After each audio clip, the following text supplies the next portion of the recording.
jullit minimum ci journée bi mu ngi naan iyyaka na'budu wa iyyaka nasta'in ci journée bi 17 fois minimum. yaa ngi naan yàlla yow rek la ñuy jaamu te yow rek la ñuy sukkandiku. problème boo mën a am ci nit moom mën na ne ah li mënuma ko wala li xaw ma ko mais impossibilité n'existe pas chez Allah. yàlla moom innama amruhu ida arada shay'an an yaqula kun fayakun. kon bul yaakaar bul wóolu bul ragal ku dul borom bi subhanahu wa taala. yàlla moo am yàlla moo man nit nag mën nga ko dem mu ñaanal la naam ci sa situation wala problème koo xam ne njort nga ci moom ragal yàlla.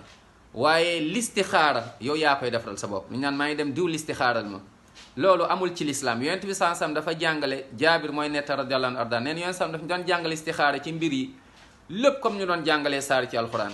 boo amee la yitteel lool da ngay julli ñaari ràkk yoo xam ne du farata sunna naafile nga ñaan bi mën nga ko wut ci téere bu ndaw boobu tudd Hisnul Muslim. wutil téere boobu mooy la citadelle des musulmans. lépp loo soxla mu ngi ci foofu incha allah muy ñaan pour yàlla aar la yàlla musal la aar sa njaboot musal la ci seytaane jinne nit mooy lu jëm ci ay liggéey yooyu mu ngi ci téere boobu wut ko incha allah.